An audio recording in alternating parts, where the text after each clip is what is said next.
eso depende entonces de cada Linux, de cada distribución de Linux. ¿Ya viene incorporado un tipo de shell o ya vienen por defecto varias y uno elige con cuál trabajar? Mira, por defecto se usa Bash eh, Ujú. como shell. Se puede cambiar, pero no, Bash es lo que se Sí, usa siempre y ah, en todos los Linux va a tener normalmente Bash.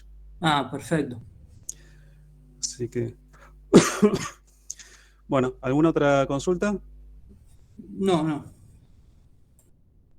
Sí, Ezequiel.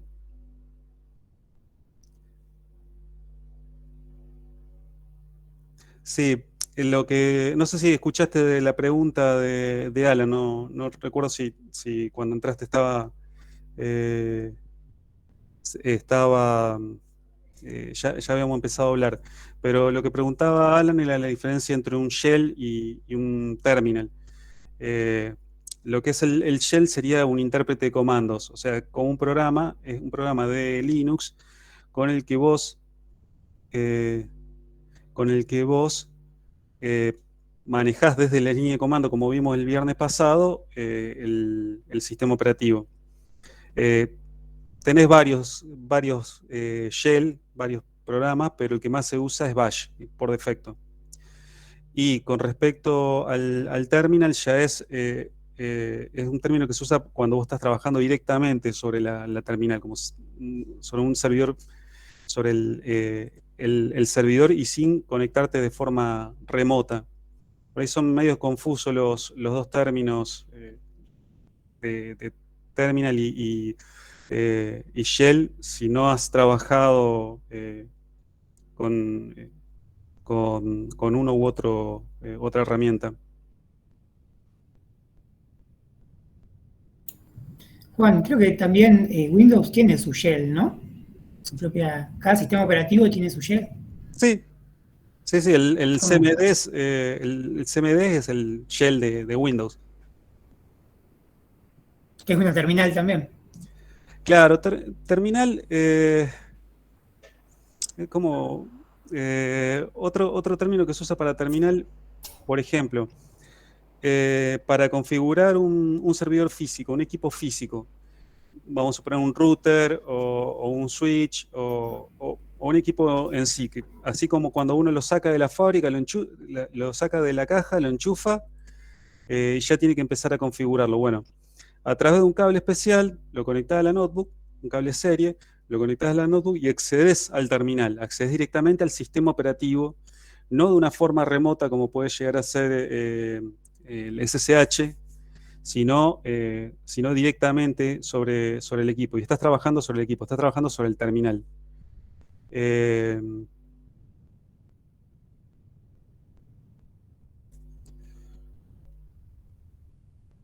que no lo aceptan. Sí, Lara, a ver, decirle que manden de nuevo la invitación.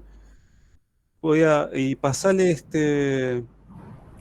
Sí, les pasaron el nuevo link. Sí, ¿sabes qué pasa?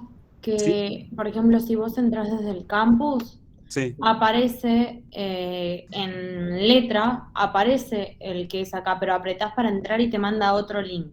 Ah, Y capaz que pásenle. están haciendo eso y no se dan cuenta, no sé. Sí, hay que copiar y pegar el link de Meet nuevo en el buscador del navegador. Este va a quedar fijo, ¿no? Sí, Ah, genial. No, eso es lo que pasa, capaz cuando intentan apretarlo, aparece bien pero cuando apretás te manda otro. claro. Bueno, voy a volver a editar, porque eso es una planilla de cálculo compartida desde el Google Drive. Así que voy a volver a editar, capaz que cuando lo edité no quedó bien. Ahí, sí, ahí Luciano comentó lo que es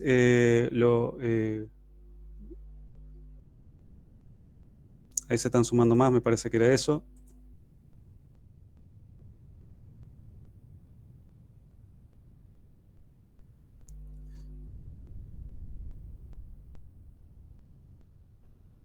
Claro.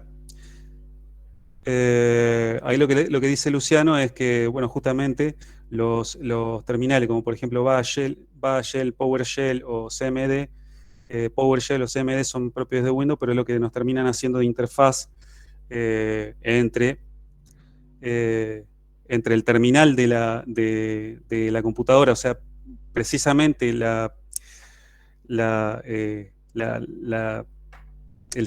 escritorio, el sistema operativo y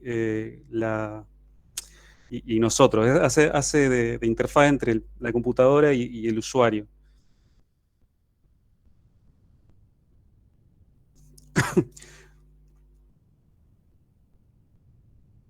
No sé si llegué a explicar algo, a explicarlo, lo confundí más.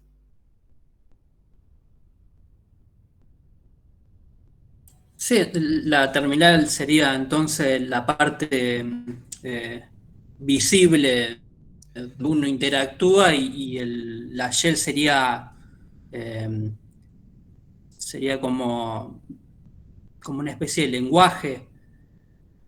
O sea, tales comandos son aceptados en tal shell, pero no en otra shell, digamos. Claro, cada shell tiene su propio lenguaje, sus propios comandos y lenguaje. Claro, Ahora, sí. el shell lo que hace es interactuar estar entre el usuario y la computadora propiamente dicha. Claro, y se muestra así en forma de terminal, que sería sería Sí, la ventana esa negra, claro, la ventana algo negra. así. Ujú. Estamos. Bien. Bueno, si les parece, arrancamos con la clase de hoy.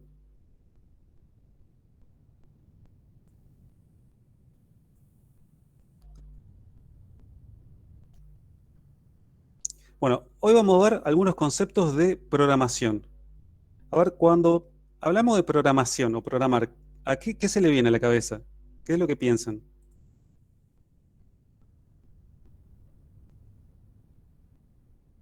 Escribir un programa. Código. Ujú. Resolver un problema. Claro, sí, esos son todos términos que están relacionados.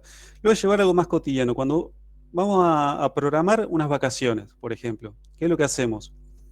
Agarramos, definimos una fecha de salida, un medio de transporte que puede llegar a ser auto, un colectivo, un avión. Después decimos, vamos a llegar a tal lugar, de tal día vamos a hacer tal cosa, después nos vamos a mover a tal otro lugar. Y así vamos marcando una serie de tareas que vamos a ir haciendo día tras día. En lo que es programación, no es muy distinto, no es muy distinto a eso, pero la diferencia es qué es lo que estamos programando, a quién le estamos hablando. O a quién le estamos hablando. Entonces, ¿qué es programar? Ordenar, estructurar o componer una serie de acciones cronológicas para cumplir un objetivo. Volviendo al tema de las vacaciones, bueno, una acción sería, bueno, no sé, ir al aeropuerto o ir a la terminal tal día, tal hora, bueno, me va a llevar este medio de transporte. Cuando llegue ahí voy a tener que ir al hotel que está en tal dirección y así vamos programando, vamos teniendo un cronograma de las actividades que nosotros vamos a ir elaborando. El proceso de elaborar un conjunto de instrucciones, que eso se llama algoritmo, para indicar a una computadora cómo realizar una tarea.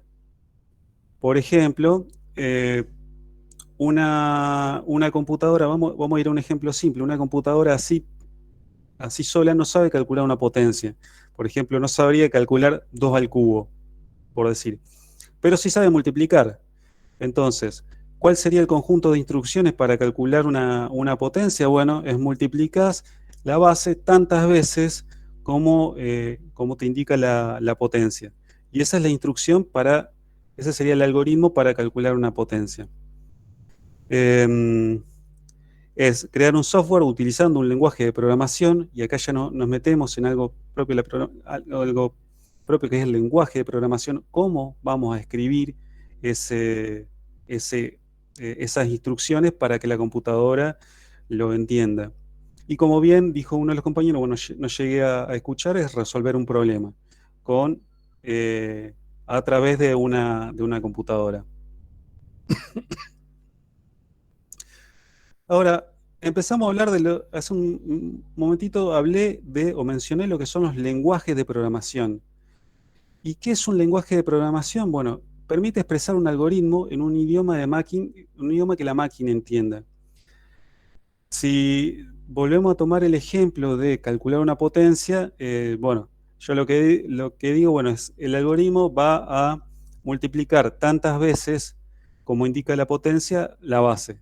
Está bien, eso es algo que nosotros, los seres humanos, podemos llegar a entender, explicado de una forma o explicado de otra.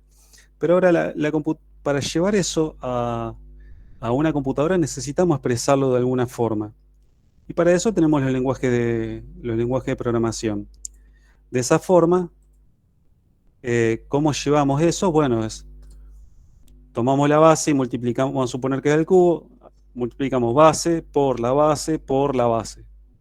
Esa forma de expresar esa instrucción sería lo que sería el lenguaje de programación. Lenguaje formal, lengua con reglas gramaticales bien definidas, útil para escribir un programa. Y esto es algo también importante, que cada lenguaje de programación tiene su semántica y su sintáctica, o sea, formas de expresar una instrucción para que la computadora entienda lo que nosotros le estamos pidiendo. En sí, lenguajes de programación existen muchos, y cada uno está orientado a un objetivo concreto. Existen algunos que pueden llegar a estar orientados a aplicaciones web, otro a manejo de dispositivos, en fin, otro a cálculos científicos, por ejemplo. Cada uno está orientado a eso. ¿Y a qué nos referimos orientado? Bueno, que como cada una de los objetivos con el que queremos, perdón, puede variar el objetivo de la aplicación que nosotros estemos desarrollando. Y eso va a hacer que tales tareas se expresen de una forma más fácil en un lenguaje de programación que en otro. Por ejemplo, el desarrollo de una aplicación web, sabemos que vamos a necesitar, por ejemplo, tal vez establecer una sesión o que tener clientes que se conectan con nosotros y empiezan a pedir ciertos datos. Bueno, un lenguaje de programación lo que va a tener es alguna serie de comandos que nos van a facilitar esa tarea de poder responder a las peticiones de los clientes. Otro lenguaje puede llegar a ser uno orientado a consultas de bases de datos. Entonces, la forma en que nosotros expresamos la consulta, por ejemplo, tráeme de la lista de alumnos de esta comisión todos aquellos que el apellido empiezan con la letra B larga, por ejemplo. Bueno, en un lenguaje de programación puede llegar a ser algo tan fácil como un lenguaje de programación orientado a base de datos puede llegar a ser algo tan fácil como un comando, no sé, select B asterisco, o sea, tráeme todos los que empiezan con la letra B larga. Voy a hacerlo más gráfico.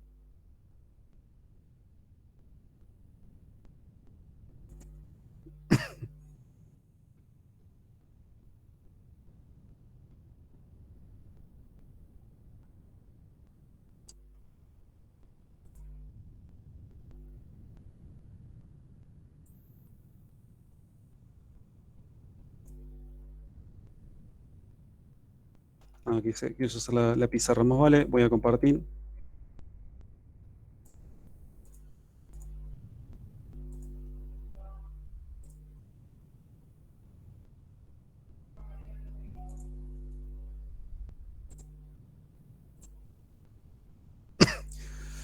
Por ejemplo, puede llegar a ser algo como, vamos a ponerlo acá. asterisco, por ejemplo, un lenguaje de programación donde yo le digo, bueno, tráeme todos los que empiezan, los alumnos cuyo apellido empiezan con la B larga, o puede llegar a ser algo un poco más complejo, como por ejemplo get. La estoy un poco inventando el lenguaje para que entiendan la diferencia. Get apellido, no sé, P, start B, no sé, por decir así. Acá estoy inventando. Uno, orientado a base de datos, una simple consulta de todos los alumnos cuyo apellido empiezan con B larga puede llegar a ser así. Y otro que por ahí sea muy bueno, pero no está orientado a bases de datos, por ejemplo, podemos llegar a tener una sintaxis como esta para algo tan simple como tráeme todos los alumnos cuyo apellido empiecen con la letra B larga. Eso es a modo de ejemplo de a qué nos referimos cuando un lenguaje de programación está orientado a un tipo de tareas o a otro tipo de tareas.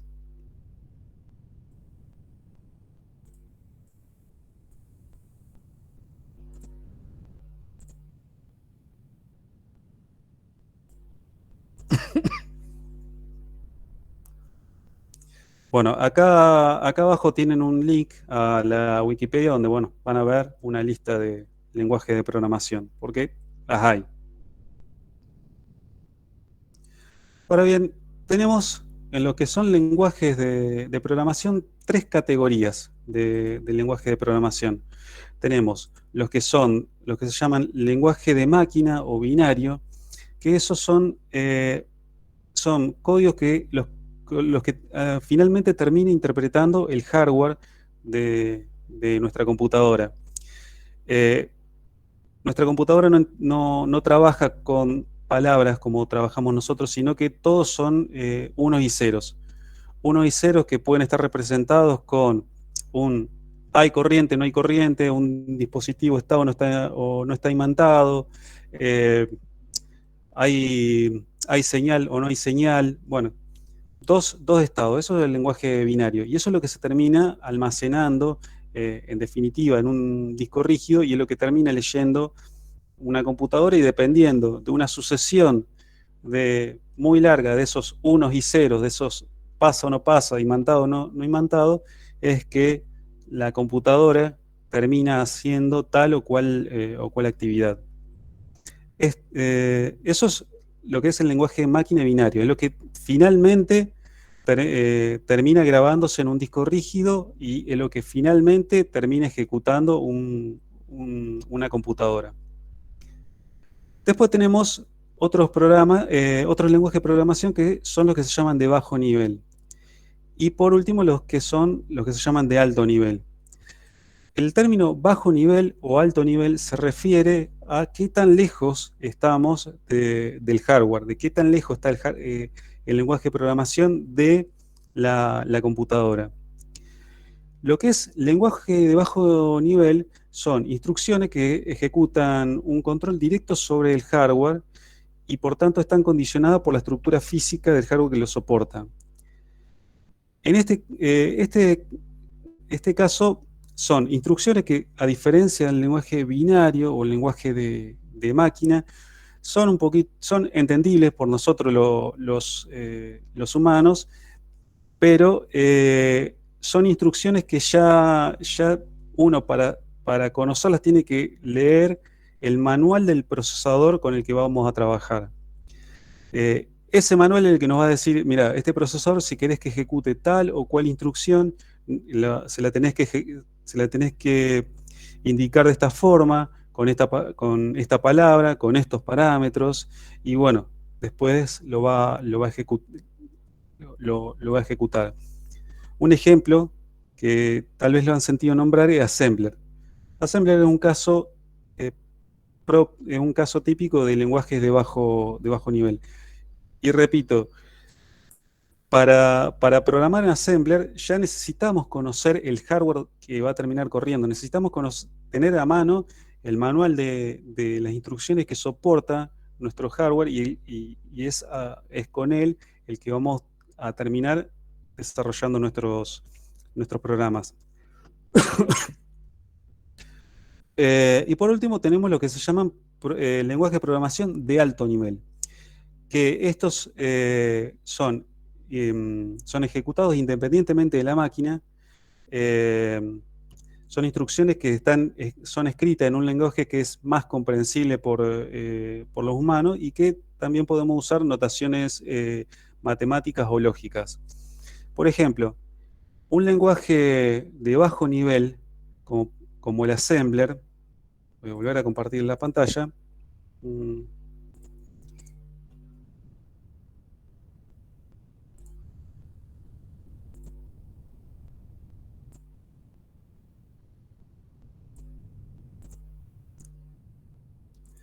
En Assembler, por ejemplo, si ustedes quisieran hacer una multiplicación, deberían indicar en un registro, que lo llamamos A, por ejemplo, ponga el valor 10, en otro registro, que vamos a llamarle B, el valor, no sé, 5, y después le decimos que en otro registro haga, no sé, mult A, B.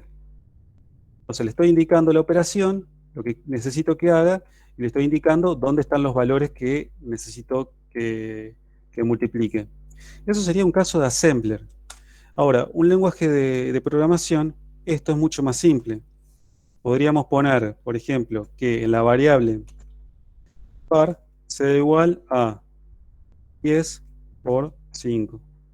¿Ven? A eso nos referimos con usar notación matemática. No necesitamos hacer algo así que, repito, para ver cómo realizar este tipo de operaciones necesitamos tener a mano el manual, sino que vamos directamente y en una sola línea resolvemos esa operación que para el otro necesitaríamos, para Assembler necesitaríamos 3.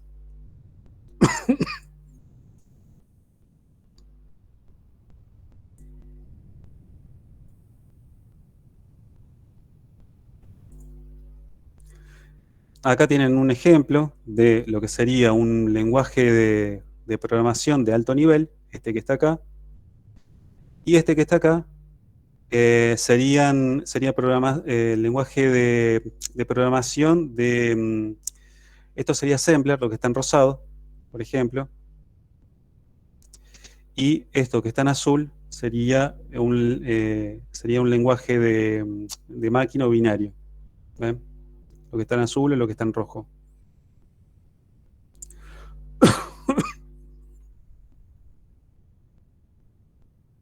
Hasta ahí estamos bien, ¿no? ¿Se entiende lo que le voy explicando? Sí, sí. Perfecto. Sí, se entiende. Se entiende. Bien. Ahora vamos a hablar de otros dos personajes, vamos a decir, que tenemos en esto de desarrollar programas, que son los compiladores y los intérpretes. Normalmente, y en esta materia, lo que vamos a usar son lenguajes de programación de alto nivel. En carreras, por ejemplo, como ingeniería electrónica, ahí se usan lenguajes de programación de bajo nivel, porque se trabaja, como decía, sobre un procesador.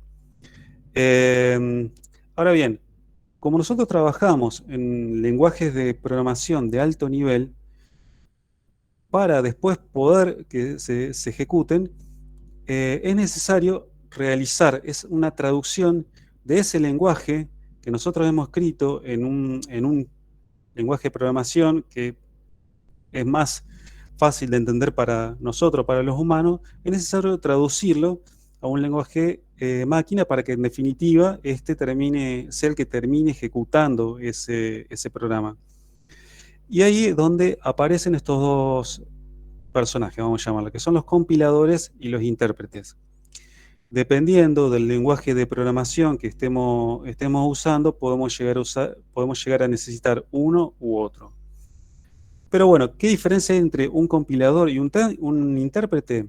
Bueno, el compilador lo que hace es, con nuestro lenguaje de programación, generar un programa standalone, o sea, de ese a ese archivo que tiene todas las instrucciones que están escritas, que hasta incluso la podemos llegar a escribir en un TXT, lo que hace es tomar ese archivo y generar otro programa que es standalone, que se puede ejecutar por sí solo en cualquier computadora, siempre y cuando respetemos la plataforma. O sea, un software desarrollado y compilado para trabajar en Windows lo podré ejecutar en cualquier Windows, no en un Linux. Lo mismo al revés, lo mismo puede llegar a pasar de Mac a Linux o Windows. Es más fácil distribuir un programa compilado siempre que se respete la plataforma. O sea, lo que se compiló en Windows debe ejecutarse en Windows, lo que se compiló en Linux debe ejecutarse en Windows. Lo que hace el compilador, bueno, es analizar y traducir ese programa fuente, ese TXT que nosotros hemos desarrollado, a un código máquina que en definitiva va a terminar, es el que termina ejecutándose en cualquier otra computadora que nosotros, a la que nosotros querramos ejecutar este programa. Y otra característica es que son más rápidos, porque como es el mismo programa solo el que va a terminar ejecutándose, no necesito de un tercero, la ejecución va a ser más rápida. ¿Más rápida que qué? ¿Que cuál? Bueno, que un lenguaje interpretado, o aquel que necesita un intérprete. Un lenguaje interpretado, o aquel que necesita un intérprete para ser ejecutado, es para poder ejecutarlo, perdón que use siempre la misma palabra, necesitamos el programa fuente y el intérprete. Y este no genera ningún código, ningún programa intermedio como pasa en el compilado. Necesitamos para ejecutarlo dos cosas: el programa fuente y el intérprete. Y ejecutamos ese programa fuente a través del intérprete. ¿Qué ventajas tiene un lenguaje intérprete? Bueno, que va a ser fácil encontrar un error o modificar nuestro programa en caso que descubramos un error. El compilador no. Una vez que lo compilaste al programa, si no tenés el código fuente, corregís ese error y lo volvés a compilar, el error queda con el programa. Bueno, y se precisa sí o sí el intérprete para ejecutarlo en cualquier plataforma. Es eso, siempre. El código fuente y el intérprete. En el compilado no. Llevamos el programa así compilado a donde querramos ejecutarlo.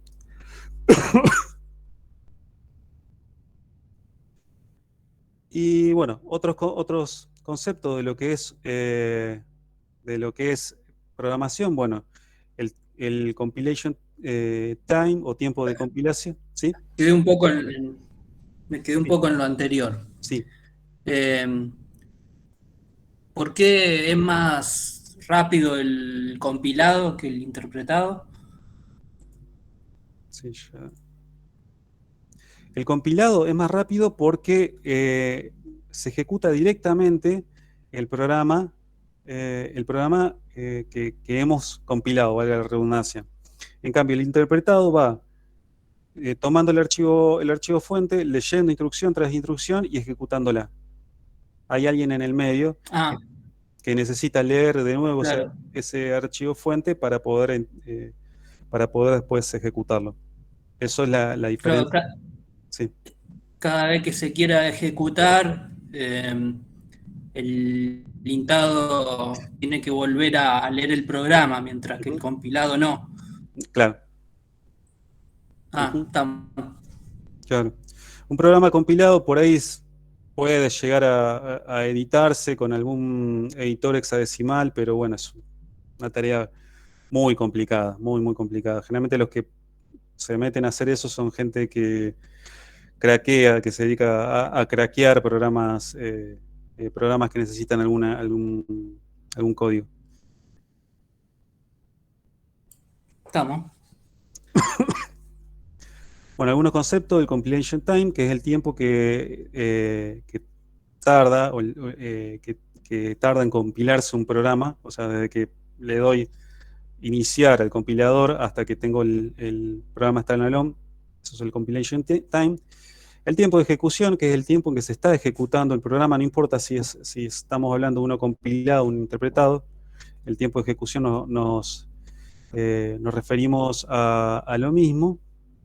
Después, la tarea de debugging, o eliminar bugs o errores. Ahora le voy a contar una anécdota de dónde viene debugging, el término debug, y de dónde viene el término bugs. Y por último, las librerías. Hay ciertas... ¿Qué son las librerías? Bueno, hay ciertos códigos de programación que por ahí son ciertas tareas, ciertas funciones que son muy utilizadas.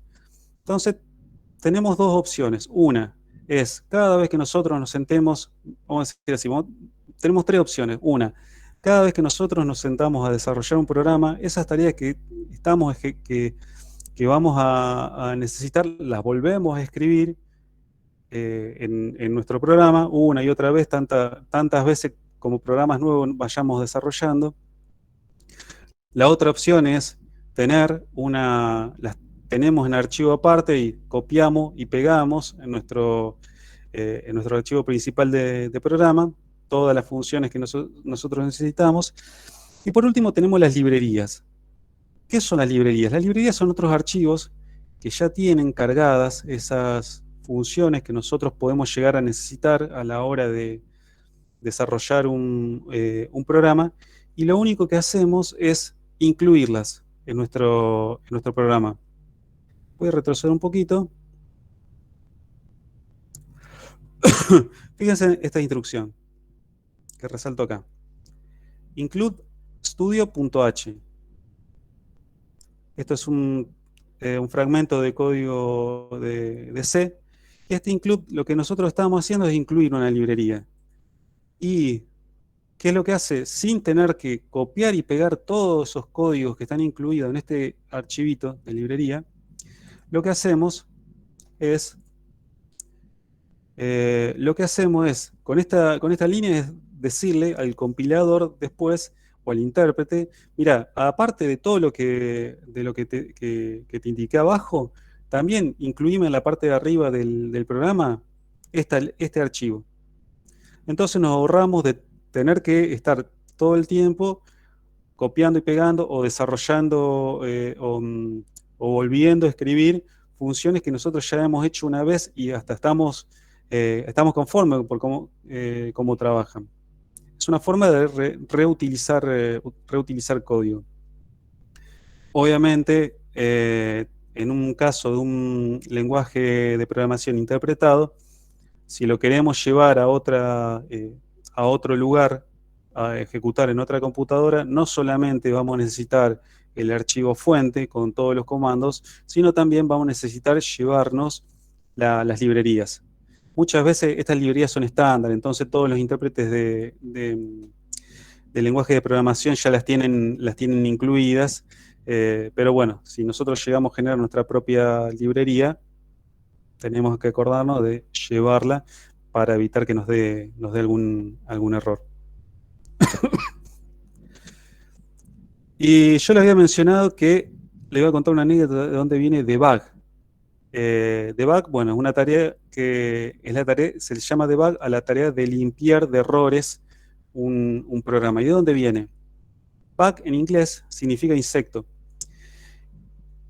Cuando en los inicios de la computación, las primeras máquinas no eran máquinas eléctricas, o mejor dicho, electrónicas, como nosotros tenemos ahora, con lectores de tarjeta de memoria o acceso a internet. Era todo mecánico.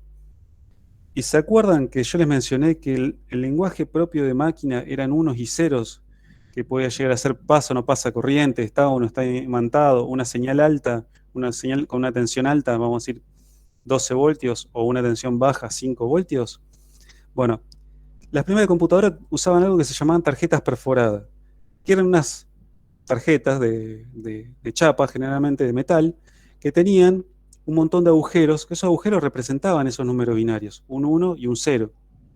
Y así es como se cargaban instrucciones, o se le indicaba a estas computadoras cómo ejecutar una tarea. Ahora, hubo una vez que en una de esas en una de esas tarjetas perforadas, o cuando alguien puso la tarjeta en, en esta computadora, se le metió un bicho sobre la tarjeta. Ese bicho lo que hizo es que la computadora interprete un 1 como un 0, o al revés, no recuerdo qué, pero bueno, interpretó mal un dato y produjo que un programa funcione mal. De ahí viene el término bug, que un programa tiene un bug, tiene un bicho, un insecto, y el término debugging es sacarle todos los insectos al programa.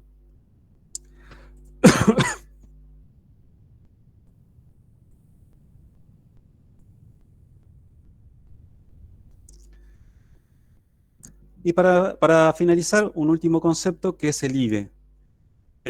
Integrate Development Environment, perdón, otra vez. Pero es un entorno de desarrollo integrado. ¿Y qué es esto? Bueno, es otro programita que generalmente se puede llegar a distribuir tanto por licencias GNU, que GNU son las licencias que normalmente usan los software libres, o sí, software libre, o bien puede ser provisto por un fabricante.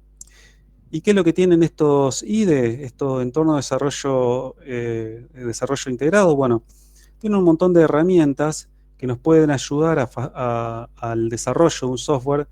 Tienen herramientas para identificar los comandos que nosotros vamos poniendo. Entonces, fíjense en este caso que tenemos acá, si bien no se llega a leer el texto, pero sí se llega a ver que hay palabras de distintos colores.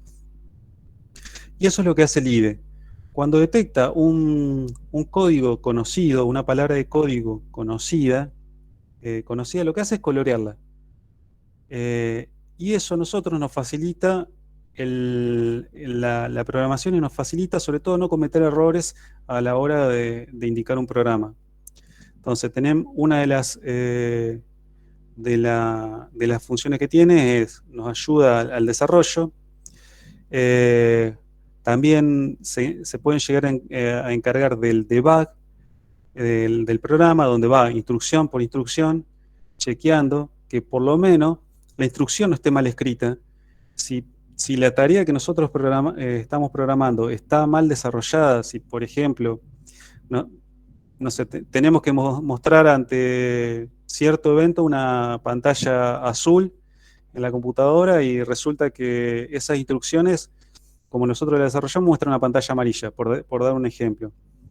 Ese tipo de errores no va a detectar un IDE, pero sí, si nosotros expresamos mal una línea o falta algún parámetro dentro de esa línea, o si falta algún parámetro dentro de esa línea o alguna opción, bueno, todo ese tipo de cosas, el IDE lo que va a hacer es interpretarlas y identificarnos, decirnos, che, mira, esto está mal escrito, esto está mal puesto, o esta variable que vos mencionaste acá no está, no la declaraste en ninguna parte, o sea, no la nombraste, no la creaste en ninguna parte. También nos va a permitir compilarlo a estos programas.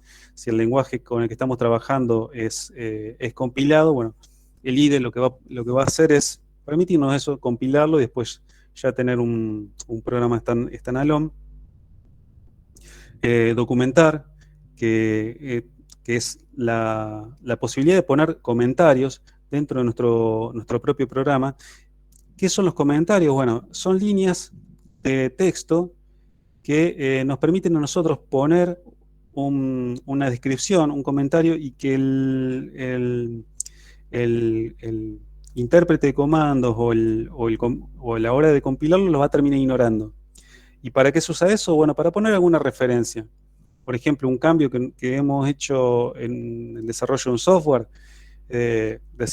ponernos una fecha y decirle, bueno, hoy 5 de abril puse estas líneas debido a que me tomaba mal las entradas de números enteros, por ejemplo.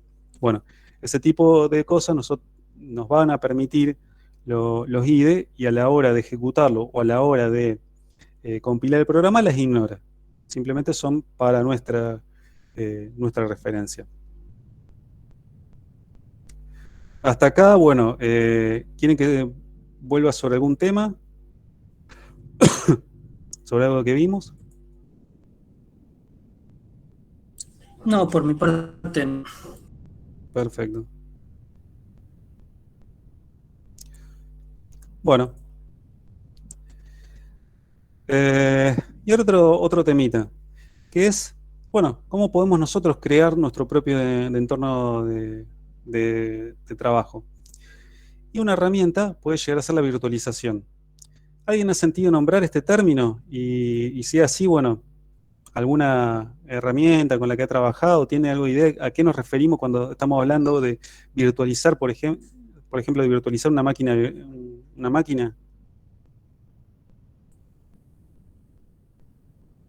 VirtualBox por ahí es la por lo menos la que más he usado. Claro. Sí. Sí, es armar una máquina que no es real con todo un entorno preparado para el fin que vamos a tener. Me ha pasado de tener que trabajar hoy en día en máquinas nuevas con VisualFox Pro, con Visual Basic 6, y bueno, y hoy en día los sistemas operativos no se puede correr eso, entonces virtualizamos en un XP, algo de eso, y ahí entonces podemos correr todo como si estuviéramos en eso, con todos los sistemas viejos, volvemos 20 años atrás y trabajamos así, por ejemplo. Exacto. Exacto. Y antes de avanzar con este tema, me voy a compartir el escritorio y le voy a mostrar lo que es justamente VirtualBox y cómo se crea una máquina virtual.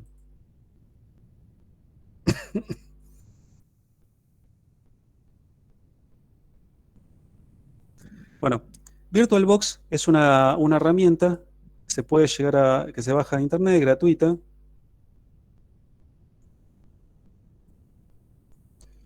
Es gratuita. Este es el logo, que está acá. Y lo que nos permite a nosotros es armar máquinas virtuales en nuestra PC. Vamos a suponer que necesito mostrarle a ustedes algo relacionado con Linux. Y como verán, yo acá mi máquina está corriendo Windows. Bueno, ¿qué es lo que puedo llegar a hacer? Bueno, una opción es armarme una máquina virtual. Esta es una tecnología que se usa muchísimo en la actualidad, y no solamente para armar en entornos de prueba, sino ya en entornos productivos. Se usa mucho virtualización, y más adelante de esta clase o de la clase que viene lo vamos a ver. Fíjense, yo en este caso tengo el escritorio de VirtualBox, tengo 4 máquinas virtuales instaladas, que son todas distintas distribuciones de Linux o distintos entornos de trabajo, la mayoría con Linux. Entonces, le voy a mostrar un ejemplo de cómo se crea una máquina virtual, y esto es, a ver si puedo usarlo como colación al tema de la virtualización. Vamos a suponer que necesito una PC o un servidor para poder armar mi entorno. Bueno, ¿qué es lo que para poder pedir esa PC, qué es lo que voy a necesitar? Y bueno, darle algunas características. Yo necesito que tenga tanto de procesador, tanto de memoria RAM, tanto de disco, 1 o 2 placas de red, en fin, una serie de características. Entonces, bueno, vengo acá, nueva, voy a indicar prueba. Bueno, estas son algunas cosas propias de la máquina virtual con la que voy a armar. En este punto no tiene importancia que profundice sobre esto, pero bueno, vamos a suponer que yo le digo que acá voy a instalar un Linux. Voy a instalar un Linux y vamos a instalar un Ubuntu de 64 bits. Esto para el tipo de procesador. Siguiente, me pregunta, bueno, ¿cuánta memoria RAM le vas a asignar? Entonces, acá me indica cuánta RAM tengo en mi PC y de esa la que yo tengo disponible en mi PC, le indico, no sé, que yo voy a querer 2 GB. 2 GB de RAM. Fíjense, voy armando la máquina sin tener que ir a un local de computación, a Air, a Pascal o nada. Voy armando una máquina. Me va a preguntar, bueno, el disco rígido que yo quiero, que de nuevo voy a partir un pedazo, voy a generar un archivo grande en mi PC que va a terminar siendo el disco rígido de esta máquina que voy a crear. Pongo crear, el tipo de tecnología.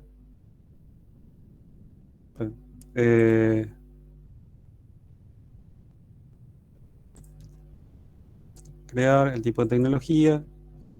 Bueno, reservado dinámico, eso es como lo va a ir asignando. Y por defecto me crea 10, pero yo si quiero, le puedo llegar a decir que mi disco tenga, no sé, 50 gigas. Creo el disco y acá tengo mi máquina virtual. Esto lo voy a borrar. Después de acá yo necesitaría, con esta máquina virtual, instalarle el sistema operativo y bueno, se nos va a ir toda la clase. Eliminamos todos los archivos. Voy a tomar esta, que es una que ya tiene el sistema operativo instalado. Ya está armada, con el sistema operativo andando, y bueno. Lo que hago es iniciarla. Fíjense, estoy corriendo otra computadora dentro de la mía. Estoy usando parte de mis recursos físicos para armarme esta máquina que va a estar corriendo en definitiva dentro de, mejor dicho, sobre mi PC. No.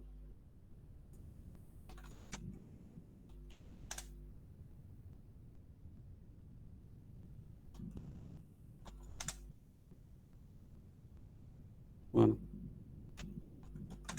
Ahora me olvidé la password.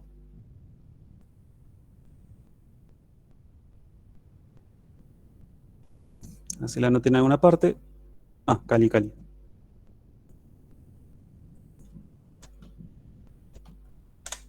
Ahí está.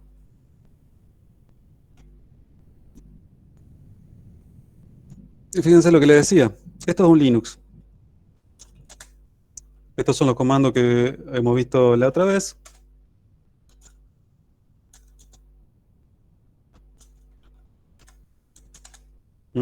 Comando man. Sin embargo, mi PC en realidad es una máquina Windows. ¿Ven? Eso en definitiva es virtualizar. Es armar un equipo que físicamente no existe, pero que tiene su propio... físicamente está corriendo dentro de otros junto con otros sistemas operativos. Ahora vamos a ir un poquito en la teoría por si este ejemplo no le quedó claro. A ver si a los que no llegan a entender el concepto lo pueden terminar de entender. Un segundo.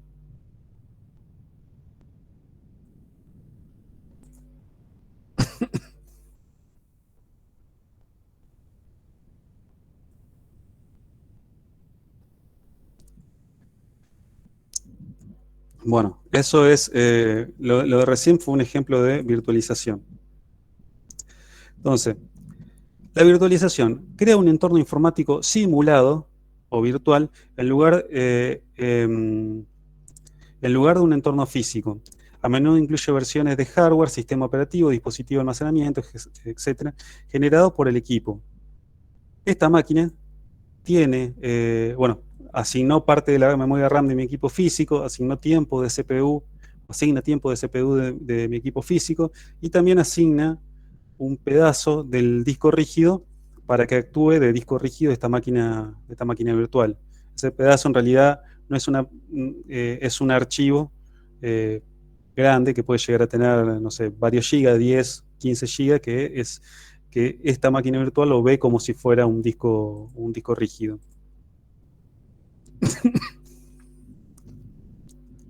Es la creación de una versión virtual, en lugar de la real, de algún recurso o conjunto de recursos. Es una tecnología que permite crear servicios de TI útiles con recursos que están tradicionalmente vinculados al hardware. Y bueno, esto, la base de la computación en la nube, perdón, es la base de la computación en la nube. Seguramente han escuchado hablar de tecnología de la nube y bueno, que a partir de tecnología cloud no solamente tenemos aplicaciones disponibles como por ejemplo todas las planillas de cálculos de Google o el Google Docs o el de PowerPoint, que en este momento no recuerdo, sino que también, dependiendo del servicio que uno contrate, puede llegar a tener un servidor con un operativo instalado del cual nosotros podemos acceder de forma remota. Eso no existe físicamente, ese servidor. No es un equipo que esta empresa compró exclusivamente para nosotros y que nos da acceso. Muchas veces es un equipo virtualizado. Es como el ejemplo que le mostré recién. Un equipo virtualizado que está corriendo en un equipo físico junto con otros equipos virtualizados y del cual nosotros tenemos acceso a uno en particular, que es el que no hemos alquilado, el que nos ofrecen el servicio. Esta empresa nos ofrece el servicio. Esos serían los típicos clúster. Claro, el clúster es un concepto. Un clúster en realidad son varios servidores físicos que trabajan con, generalmente es el mismo sistema operativo, el mismo hipervisor que el sistema operativo que virtualiza, y que dividen el hardware, o mejor dicho, comparten ese hardware para poder soportar esa máquina virtual. No sé si me llegué a explicar bien. Pero estos los servidores que están en la nube, Sí. o sea que tienen muchas máquinas virtuales adentro, como para distintos usuarios. Uh-huh. Y Exacto. tienen que ser como una computadora enorme, ¿no? Claro. En realidad no es una, sino es un montón de computadoras. Todas esas trabajan en forma conjunta y prestan servicios de forma conjunta para que pueda llegar a correr esa máquina virtual. Como que se van compartiendo recursos. Uh-huh. Sí. Sí. Lo van compartiendo, lo van prestando a esa máquina virtual. ¿Estamos? Bien. ¿Qué beneficios trae la virtualización? Bueno, nos trae del hardware.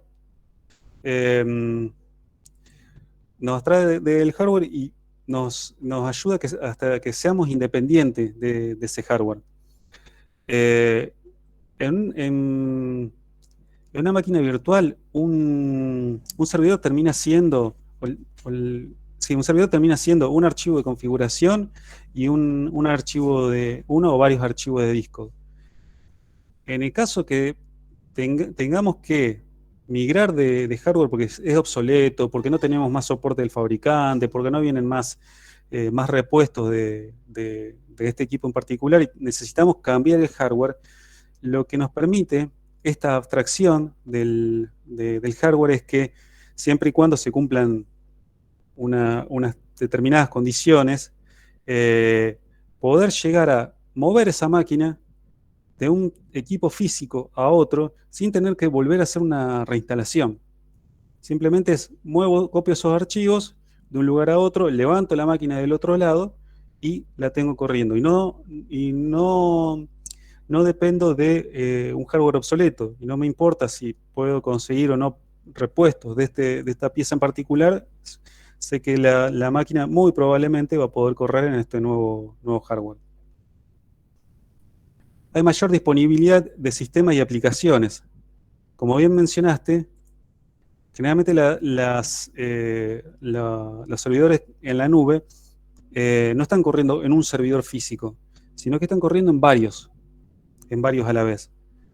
Entonces, en el caso de que uno falle, lo que hace el otro es tomar la posta, tomar todo el procesamiento y seguir corriendo el servidor físico, el servidor virtual, perdón. Permitiéndonos así que yo como usuario, trabajando con en esa máquina virtual, no detecte que hubo algún problema abajo.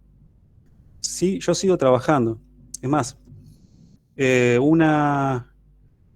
un servidor que está corriendo, por ejemplo, que está corriendo en un servidor físico, lo puedo mover en caliente, lo puedo llegar a sacar de ahí, de ese servidor físico, llevarlo a otro, sin necesidad de apagarlo.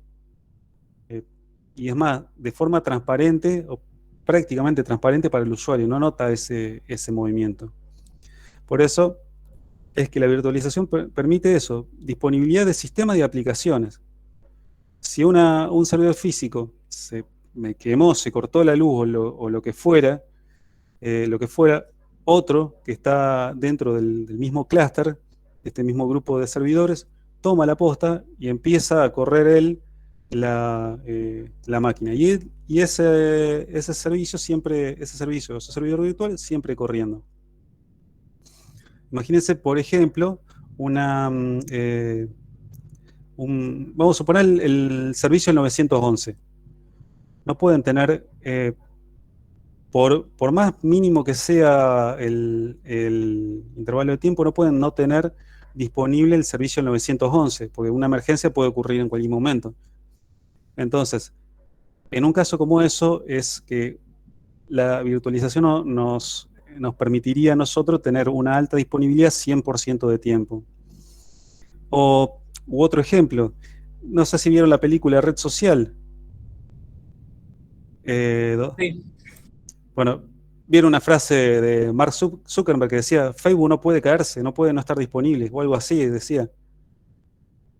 Bueno, tener servidores virtuales y tener un clúster permitiría eso, que Facebook nunca se caiga, que Facebook esté siempre disponible.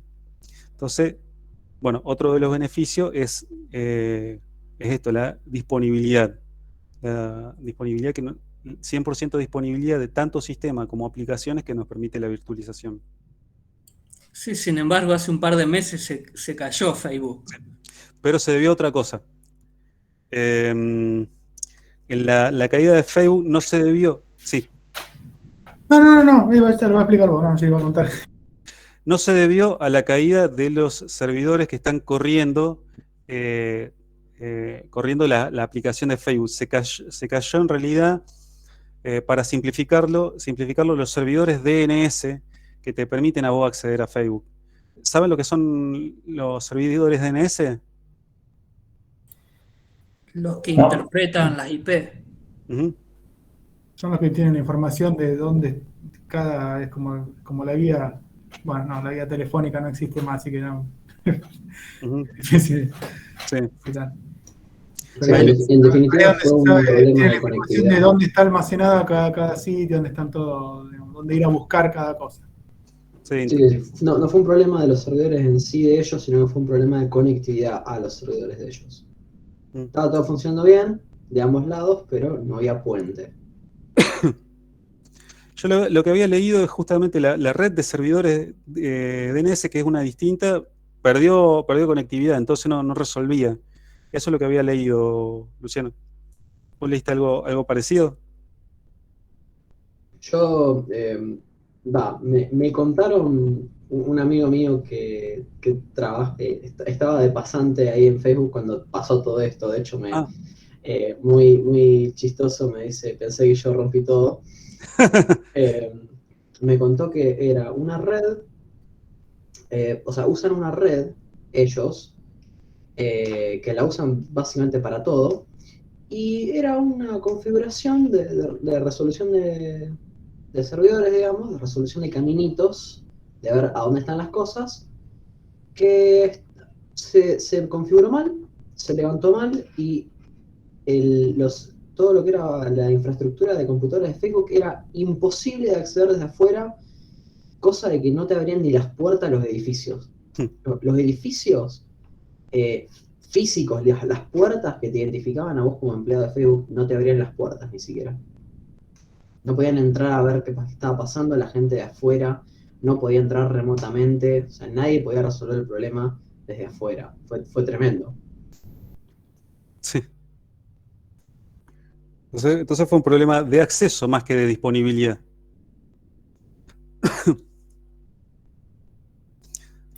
Sí, en realidad vos cuando configuras un servidor web, tenés que decir, digamos, tenés que decirle cuál es el servidor DNS donde va a estar almacenada las distintas direcciones donde ir a buscar la información. No sé, es un poco complejo, pero son servidores aparte. Entonces, si vos pones mal la DNS, digamos, si vos pones mal la DNS, lo que hace es tratar de, es como, a ver, yo voy a tratar de explicarlo. O sea, tenemos una guía telefónica donde tenés todos los numeritos de cómo llamar a cada lugar. Entonces, por ejemplo, vos llamás a operadora, quiero hablar con tal, la operadora va, busca en la guía telefónica el numerito y entonces agarra y te conecta. Lo que pasó en ese momento fue que alguien arrancó o le cambió los números a las hojas donde ir a buscar o desordenó de alguna manera esa guía telefónica y entonces no se sabía a dónde buscar esa información. Eso siempre tiene un backup y el tema es que es una red, está interconectada en todo el mundo. Y entonces, por ejemplo, si actualizamos DNS acá, todos los servidores hasta que se actualicen alrededor del mundo lleva tiempo porque esto tiene que ir actualizando en todos lados. Y por ahí eso demora un tiempo.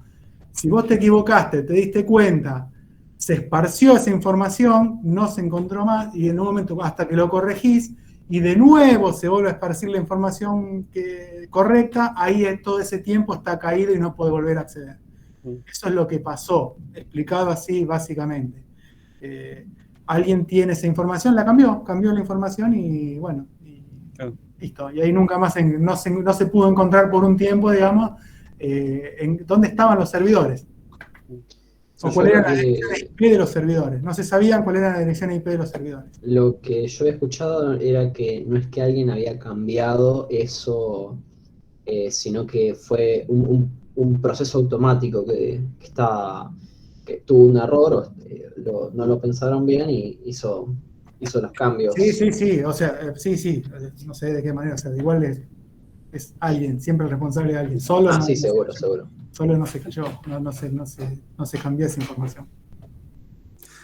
Está bueno el ejemplo que diste, Pablo, de la guía de teléfono, porque eso es más o menos cómo trabajan las computadoras. O sea, para ubicarse o para comunicarse entre ellas, usan una dirección IP, que sería como un número de teléfono. Tomemos el número de teléfono. Ahora bien, cuando nosotros, seres humanos, queremos entrar a una web, no usamos el número de teléfono, usamos, mejor dicho, previo a llamar a una persona por el número de teléfono, consultamos a una guía de teléfono. Bueno, ahora con el tema de los contactos y los celulares ya no existen las guías. Pero, ¿qué es lo que hacemos? Queremos llamar a Juan Pérez, bueno, nos fijamos en la guía de teléfono, Juan Pérez, al teléfono y bueno, recién ahí lo vamos llamando. Eso es lo que hace el servicio DNS. O sea, cada vez que vos querés saber cómo llamarlo a Juan Pérez, el DNS te dice, bueno, este es el número para llamarlo. Y lo que había pasado, llevando a un ejemplo mucho más simple, es, imagínate que alguien agarra y reparte, los que han vivido la época en que una vez al año te llegaban las guías de teléfono a tu casa, agarra, imprime más las guías de teléfono y las reparte por todo el país. Y resulta que después de repartir todas las guías de teléfono, se descubren que hay un error en la guía de teléfono. ¿Y qué es lo que hay que hacer? Bueno, volver a repartir todas las guías de teléfono ya corregidas. Eso, digamos, una forma muy simplificada fue lo que pasó, lo que comentan Pablo y Luciano. Corríjame si me equivoco o si no está bueno el ejemplo. Sí, es correcto. O sea, lo que escribimos cuando escribimos www.facebook.com, ya que estamos en el caso de Facebook, eso después se convierte, busca en un servidor de DNS cuál es la IP de facebook.com y entonces te conectan a una dirección IP. Y eso es justamente lo que falló en ese momento. O sea, vos escribías facebook.com y no sabía dónde ir a buscarlo, tal cual. O sea, no tenía el número. Es como si, o sea, está bueno el ejemplo también, ¿no? Los contactos de teléfono, nosotros buscamos por el nombre en el contacto, pero cuando llamamos a un número.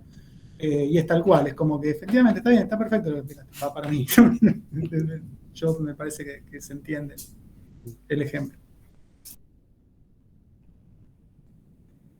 Bien. Mayor disponibilidad de servicios y aplicaciones. Flexibilidad y velocidad en el desarrollo de entornos. Esto es otra cosa que está buena, porque así como, lo llevo a un ejemplo muy simple, así como, por ejemplo, cuando nosotros queremos hacer varios documentos que son iguales, por ejemplo, no sé, trabajamos en un estudio de abogado y sabemos que las cartas de documentos generalmente tienen el mismo formato. Entonces, ¿qué es lo que hacemos? Usamos plantillas o agarramos un documento base que después lo copiamos y lo editamos.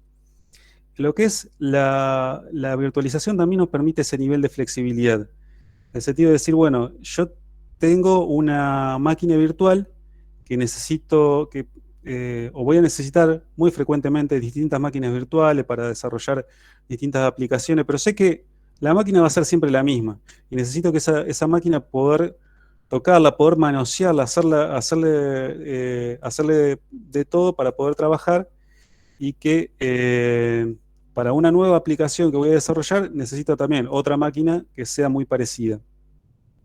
Como la virtualización en definitiva terminan siendo archivos, lo que podemos armar son plantillas de máquinas virtuales con una cantidad de procesador, cantidad de RAM, un sistema operativo y con nivel de parches determinado, ya armadita, tipo plantilla, y después lo único que hacemos es copiamos levantamos esa nueva máquina virtual, haremos algunos cambios de configuración y ya en pocos pasos tenemos un entorno nuevo de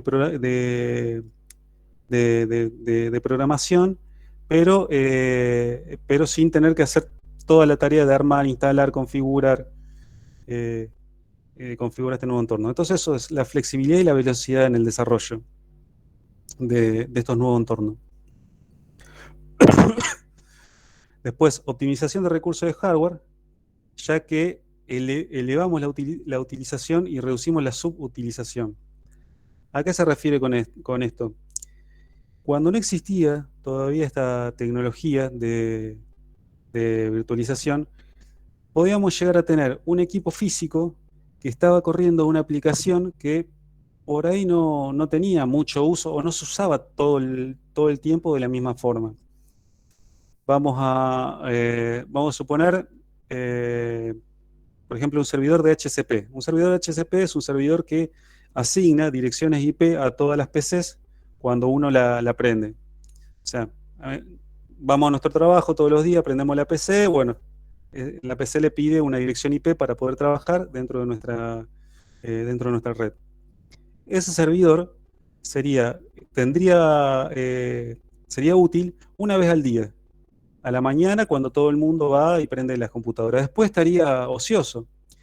¿Y por qué yo tendría que destinar un equipo físico a un servicio que en realidad tiene poco uso, que puede llegar a tener un pico de uso a la mañana temprano cuando todo el mundo va y enciende las computadoras y después el resto del día estar ocioso? La virtualización lo que nos permite es eso. Dentro del mismo servidor físico, nosotros podemos llegar a tener varios servidores virtuales y que, si bien uno de los servidores virtuales tenga mucha utilización en un momento del día y el resto del día esté ocioso, el resto pueden llegar a tener una carga diferente. Pueden llegar a tener una carga muy alta, no sé, a la tarde, y después el resto del día estar bastante relajados. Entonces, fíjense, no necesité comprar dos equipos físicos para dos servidores que van a tener una carga de trabajo que no se van a solapar. Con uno solo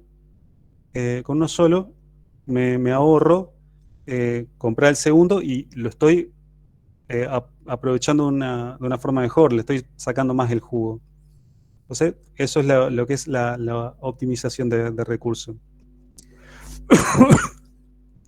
Entonces ese que estaba ocioso después deja de consumir los recursos y los aprovechan los otros, ¿no? Ujú.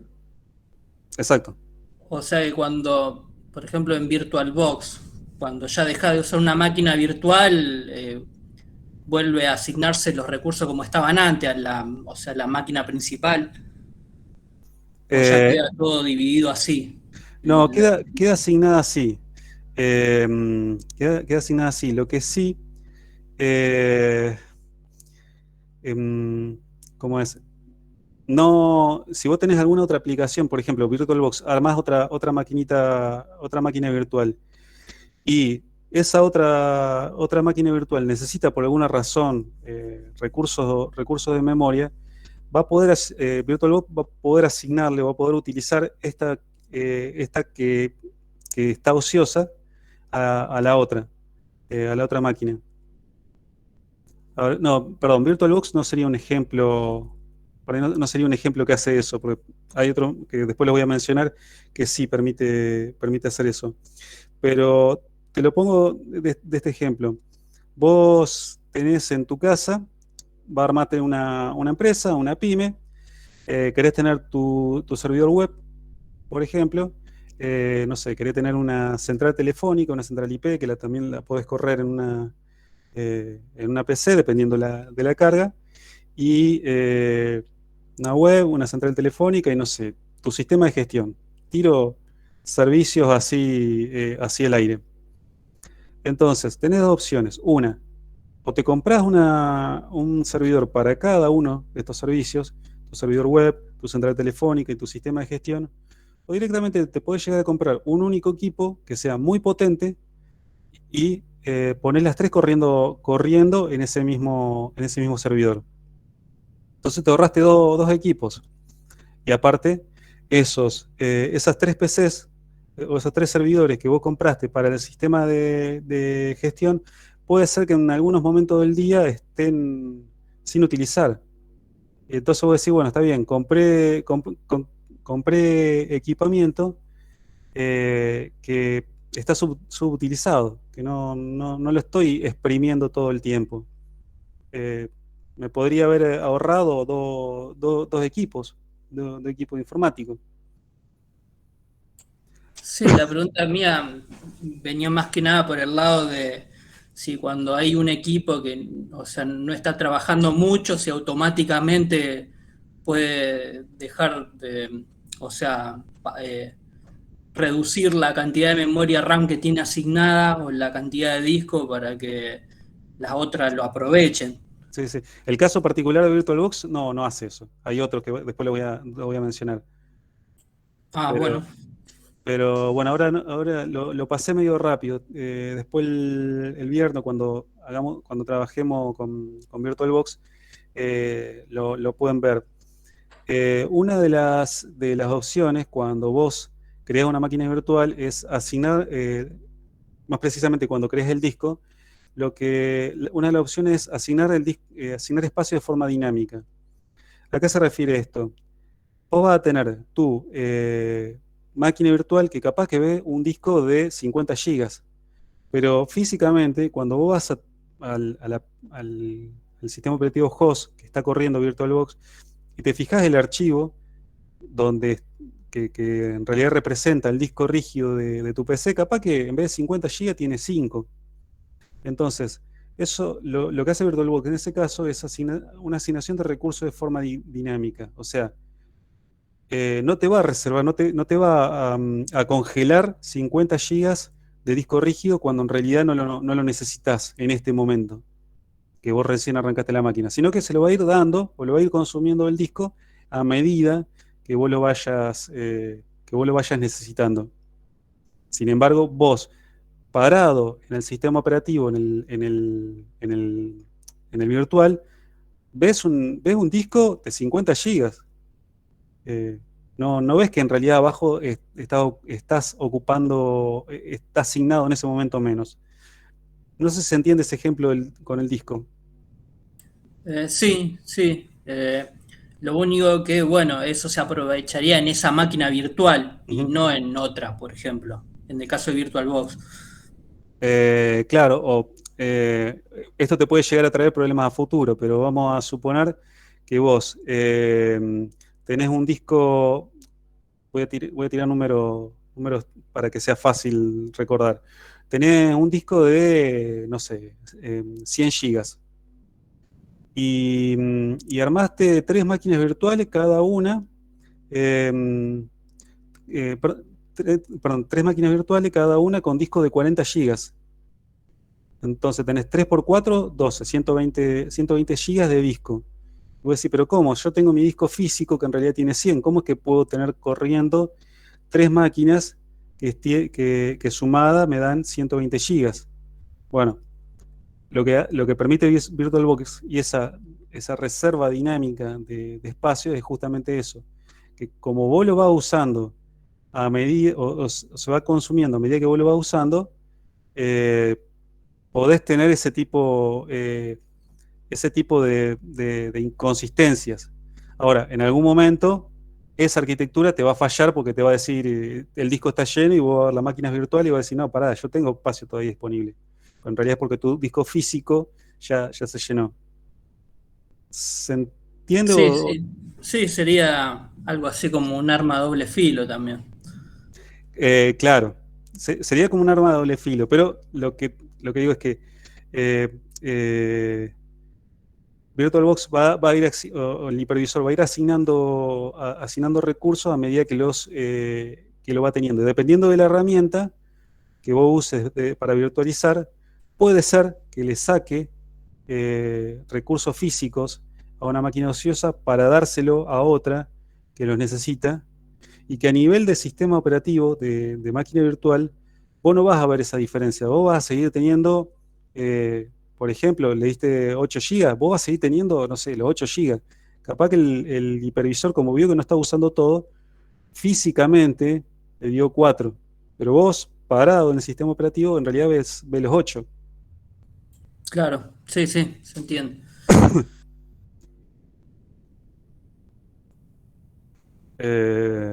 Optimización de recursos.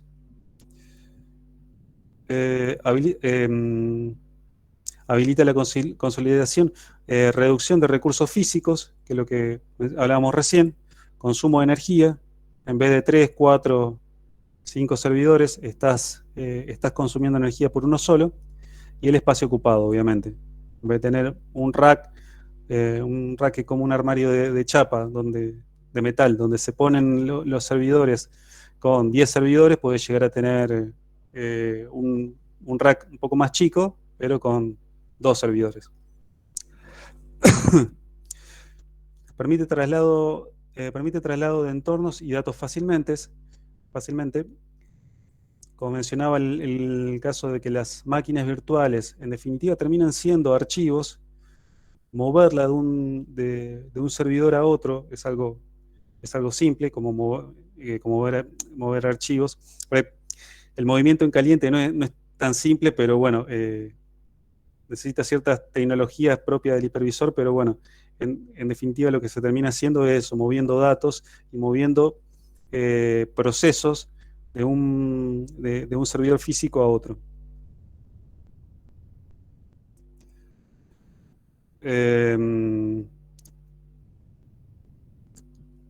Forma de virtualizar un sistema operativo. Bueno, instalar el sistema operativo en una máquina virtual, que es, por ejemplo, lo que tengo acá. Esta es una máquina virtual que está corriendo en mi PC, es un Linux que está corriendo dentro de una máquina que físicamente tiene un Windows.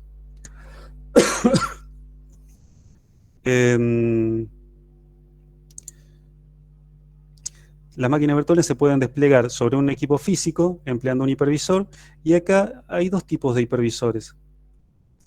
Están los hipervisores del tipo 1 o nativos, que se llaman nativos, y los hipervisores del tipo 2 o alojados o hosteados. ¿Qué diferencia entre uno y otro?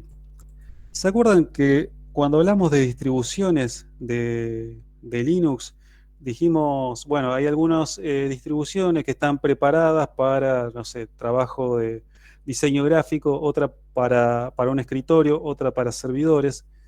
¿Se acuerdan cuando vimos eso? Cuando mencionamos eso. Bueno, Sí, bueno, un hipervisor de tipo 1 sería un sistema operativo que está preparado y está desarrollado únicamente para virtualizar. No es que podemos agarrar e instalarle, no sé, un juego, un navegador o el programa que se nos ocurra. No. El hipervisor del tipo 1, en definitiva, es un sistema operativo que se instala sobre un equipo físico y lo que nos permite es eso, virtualizar o armar máquinas virtuales. Armar máquinas virtuales y asignarle recursos. Mientras que un hipervisor del tipo 2 o un hipervisor hosteado o alojado es el caso de VirtualBox.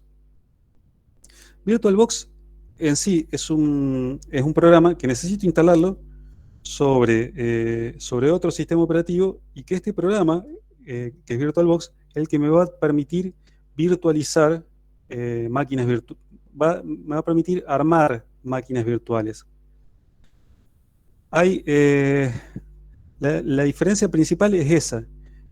El de tipo 2 en realidad está corriendo sobre otro sistema operativo de propósitos generales, como el caso es de Windows, que es un desktop, y que es el que me va a permitir armar las máquinas virtuales, mientras que el tipo 1 no, es directamente el sistema operativo el que se va a encargar de armar las máquinas virtuales.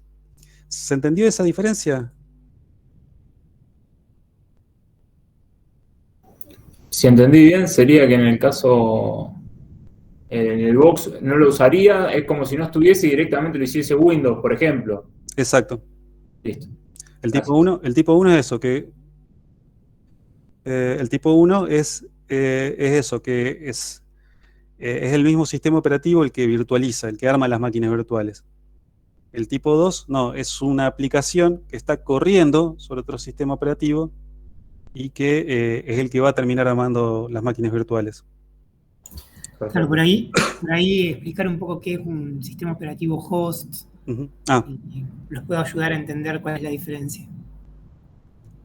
Sí, el sistema operativo host es el que en definitiva termino instalando sobre el equipo físico.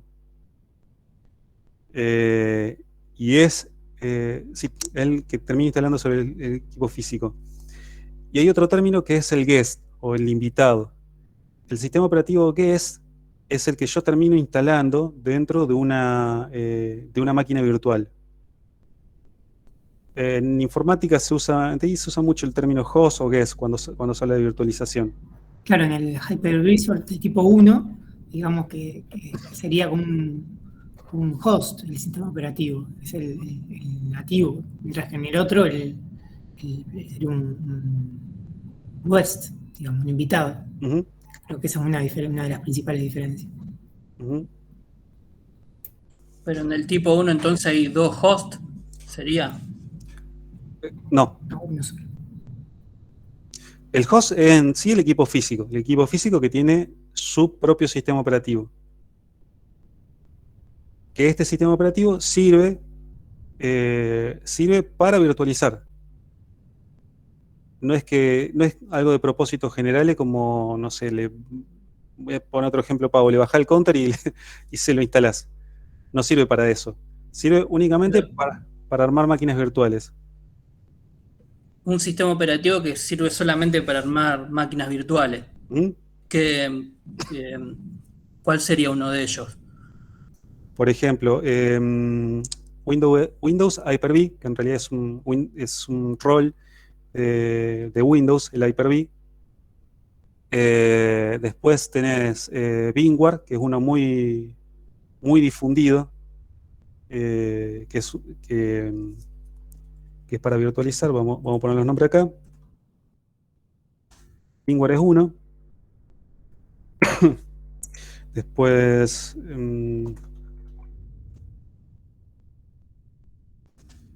Windows Hyper-V es otro. es otro ejemplo de sistema operativo, de hipervisor, mejor dicho, tipo 1. Hipervisor nos referimos a la herramienta para virtualizar.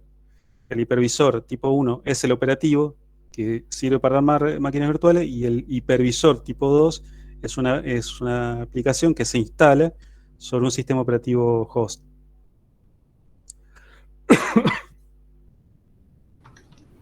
Sí, nosotros en la materia vamos a estar usando hipervisores tipo 2, por ejemplo. Si yo tengo en mi computadora personal un Windows, yo voy a instalar, no sé, VirtualBox, y sobre VirtualBox voy a instalar algún Linux. Eso va a ser un hipervisor de tipo 2, no de tipo 1. Claro. Bien, a ver qué queda. Bueno, ya son las -20. Terminamos con esta filmina. Vemos alguna duda que le haya quedado, y bueno, la clase que viene, el viernes, volvemos sobre esto, porque me parece que todavía no terminó de quedar del todo claro, y después seguimos. Bueno, las máquinas virtuales, como les decía, se puede desplegar sobre un equipo físico, y es empleando un hipervisor. Estos hipervisores, como les decía, son del tipo 1 o del tipo 2, que es lo que estábamos hablando recién. Y otro lugar donde podemos desplegar una máquina virtual es en la nube, donde tenemos dos tipos de nubes, que puede llegar a ser una nube pública o una nube privada. Pero bueno, independientemente si es una nube pública o una nube privada, eso lo vemos mejor en la clase que viene, así no nos alargamos. Independientemente si es una nube pública o una nube privada, si es una nube, todo termina siendo una máquina virtual que está corriendo en un hipervisor. La arquitectura que está soportando esa nube es un hipervisor. Un hipervisor que corre, que nos permite a nosotros correr máquinas virtuales.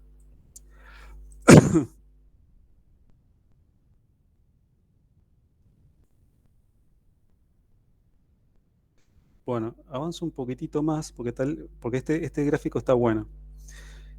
En este gráfico ustedes ven lo que es un hipervisor tipo 1 y lo que es un hipervisor tipo 2.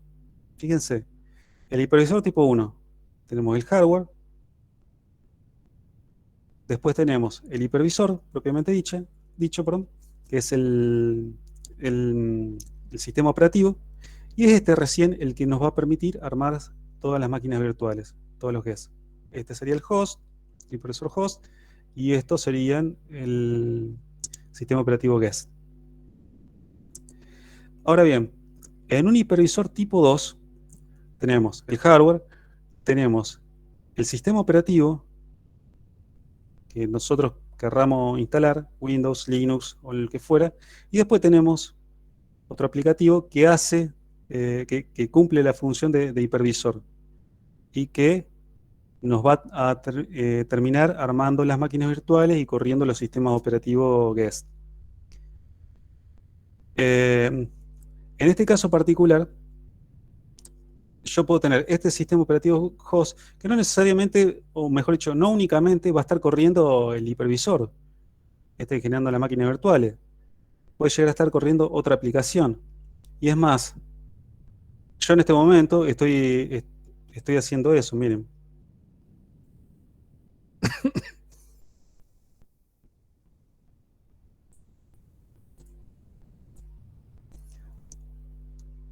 Yo en este momento estoy corriendo el navegador. Bueno, acá abrí el navegador de archivos, pero aparte, también tengo corriendo acá una máquina virtual en un hipervisor que es VirtualBox, que es del tipo 2. ¿Se entiende? Mi computadora en este momento no la estoy usando únicamente para virtualizar. La estoy usando para armar esta reunión. También abrí el PDF con el que estamos viendo ahora. no sé, tengo Skype abierto, puedo llegar a tener WhatsApp de desktop, un montón de cosas aparte de virtualizar. Cosa que un hipervisor del tipo 1 no te va a permitir porque no está pensado para eso. Está pensado pura y exclusivamente para dedicarse a virtualizar, a armar máquinas virtuales. No sé si sirvió un poco más esta imagen. Para mí sí. Perfecto. Sí, en los del tipo 1 va todos los recursos para las máquinas virtuales de lleno. Claro. Y en el 2, ¿viste? Podés usar otras aplicaciones Ujú. que en el 1 no, así que también sería como más óptimo el 1, ¿no? Claro. El 1 es más óptimo. Y acá, bueno, tienen algunos ejemplos de hipervisores tipo 1 y tipo 2. Un tipo 1 es VMware, que se lo mencioné hace un rato en el chat. KVM también es otro. Red Hat Virtualization, Microsoft Hyper-V, Xen Server. Son todos hipervisores tipo 1. Tipo 2 tienen el VirtualBox, que es el que estoy usando en este momento. Tienen VirtualPC, este es uno de Microsoft. Tienen VMware Workstation, que es un VMware para desktop, un hipervisor. VMware produce el Workstation, que es tipo 2, y aparte el vSphere, VMware vSphere, que es el tipo 1. O sea, los dos tipos de hipervisores. Estos son gratuitos. QEMU también, otro tipo de hipervisores. Nosotros en particular en la materia vamos a usar el VirtualBox, para armar máquinas virtuales. Estos los pueden bajar de internet gratis, ni siquiera tienen periodo de prueba, lo usan nomás. Así que bueno. Hasta acá sería hoy. Después, bueno, la clase que viene, si quieren, repasamos esto de los hipervisores, los tipo 1 y tipo 2, y bueno, seguimos con el resto de la presentación. ¿Tiene algo para consultar?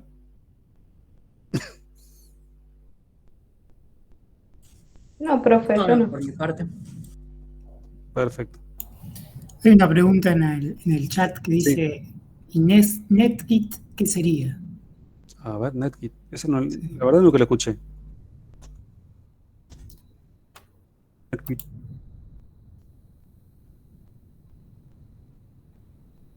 De la universidad. Es un resultado conjunto.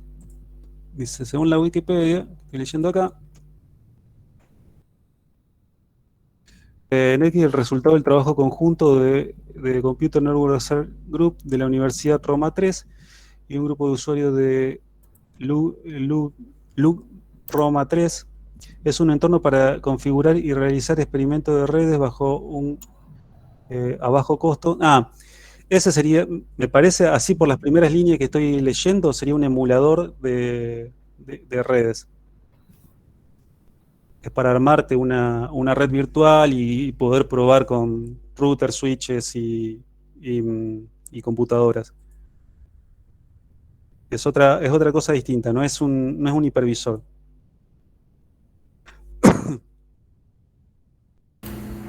Che, profe, te hago una consulta a ver si me quedó un toque claro. Sí. Entonces, con los de Type 1, vos solo generás máquinas virtuales y, por ejemplo, tu computadora no la podrías usar para otra cosa. Exacto. Y los de Type 2, sí, como vos mostraste ahí. Sí. Genial. Sí. Es para eso. Y última, ¿y todos se bajan de internet o hay una diferencia en eso entre los de Type 1 y los de Type 2? Estos que están acá en la pantalla, todos estos se bajan de internet y son gratuitos. Estos de acá, salvo KVM o Red Hat Virtualization, que te requieren una suscripción, perdón, estos de acá son pagos, son todos pagos. Los podés bajar, capaz que tenés algunas limitaciones, pero son pagos. Por ejemplo, VMware vSphere, lo podés bajar de internet, lo podés instalar en alguna computadora, podés virtualizar, pero tiene algunas limitaciones de funcionalidades. Si tenés algún equipo en desuso, te lo instalás ahí y armás máquinas virtuales sin problema.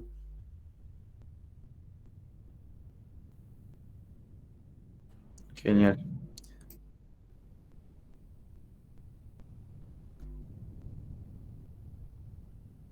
Sí, es lo que dice Luciano del... ¿Cómo es que se? NetKit. Lo veo así, leí de forma rápida, si alguien ha hecho los cursos de Cisco, sería algo así como tal vez es algo así como un packet tracer, donde armamos la red y vamos probando y viendo qué pasa.